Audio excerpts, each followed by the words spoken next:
Certa ocasião, alguém chegou para Jesus e falou assim: Mestre, ordena ao meu irmão que reparta comigo a herança.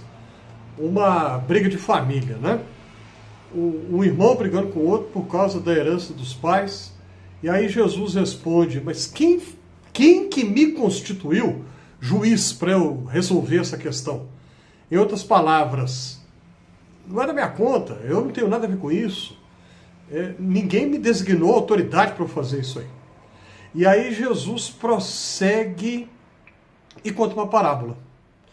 Na parábola ele fala de um fazendeiro, um homem que teve uma colheita muito bem sucedida. E é muito interessante a maneira como a parábola é apresentada, e ela é exclusiva do Evangelho de Lucas.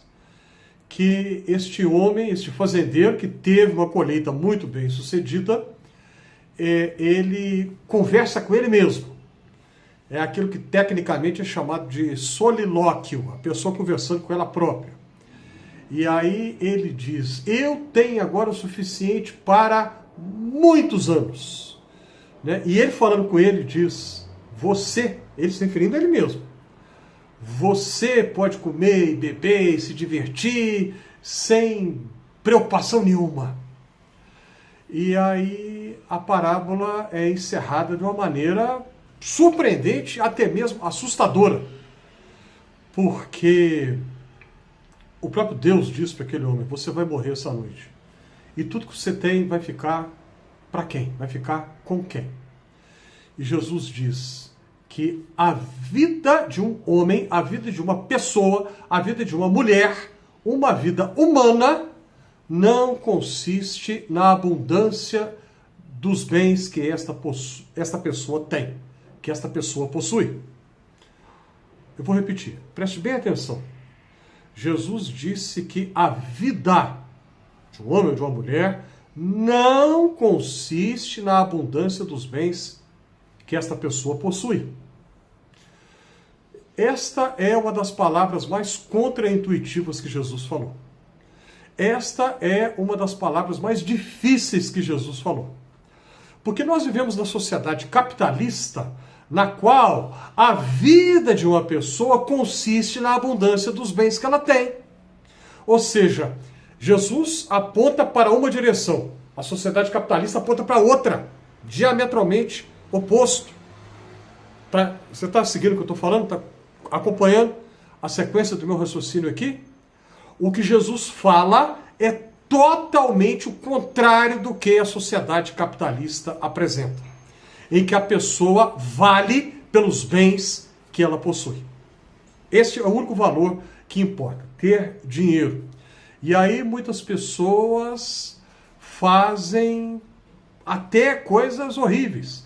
O Nelson Rodrigues, né, que numa das frases, dos aforismos sensacionais dele, ele falou de pessoas que são tão sem escrúpulo que para atingir um determinado objetivo faz até o bem, porque vai fazer o mal mesmo. Tem dúvida nenhuma que vai fazer o mal, mas se precisar fazer o bem, faz também. Porque a vida na sociedade capitalista está centrada no dinheiro, está centrada em bens, em posses. Este é o centro de tudo, mas Jesus disse que não é assim. Agora, vamos voltar à parábola. Aquele homem conseguiu o sonho de muita gente. Quem é que não quer ter algo assim? Poder ter uma tranquilidade financeira para poder viver sem preocupação e para poder simplesmente viver, simplesmente desfrutar da vida.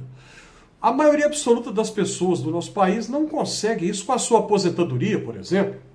A maioria absoluta das pessoas do Brasil, quando chega na fase da aposentadoria, vai precisar de um outro recurso, ou continuar trabalhando, ou da ajuda de terceiros, enfim.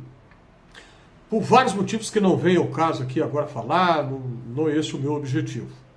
O que esse homem conseguiu, que a parábola apresenta, em si é errado? Não, isso em si não é errado. Ter a tranquilidade para poder viver e simplesmente desfrutar das coisas boas que Deus nos dá na vida, em si não é errado. Qual que é o problema, então, deste homem da parábola que Jesus contou? é que este homem é absolutamente egoísta, egocêntrico. Lembra que eu falei aqui que ele conversa com ele mesmo? Ele não tem pai, ou mãe, ou bisavô, ou esposa, ou filho, ou sobrinho, irmão, irmã, não tem ninguém, ele só tem ele mesmo. Portanto, só preocupa consigo próprio, consigo mesmo. Não tem preocupação nenhuma a não ser ele mesmo. E a Bíblia inteira, do Gênesis ao Apocalipse, vai falar da importância da solidariedade e das riquezas que devem ser utilizadas para o bem do próximo e não apenas, e não exclusivamente, para o bem de quem as possui. O Evangelho de Lucas, especialmente, é muito duro, muito contundente na crítica que faz ao mau uso do dinheiro, ao mau uso das riquezas. Em outro momento desse evangelho, nós encontramos aquela história de um homem que vivia assim, só em festas e banquetes e jantares maravilhosos. Ele não tinha outra preocupação a não ser festejar e celebrar, mais nada. E depois ele morre e vai para um lugar de tormentos. Também, essas duas histórias em Lucas, essas duas parábolas estão em paralelo uma com a outra. Também egoísta, também egocêntrico, também não tem a ninguém a não ser ele mesmo. Biblicamente, eu vou repetir o que eu disse 1 minuto ou 2 atrás. As riquezas vão beneficiar quem as possui, mas elas devem beneficiar também ao outro, ao próximo, especialmente aquele que está numa situação de fragilidade, de vulnerabilidade econômica, financeira, social. É o que a Bíblia fala. Eu não estou inventando nada disso aqui. Está na Bíblia, você pode conferir e você vai encontrar que este é o ensino bíblico a respeito desse tema que é tão delicado e tão importante na vida de todos nós. Faz sentido para você? Se sim, clica aí na mãozinha do joinha, ajude a compartilhar esse conteúdo, inscreva-se aqui no Fé e Café e se você já se inscreveu, muito obrigado.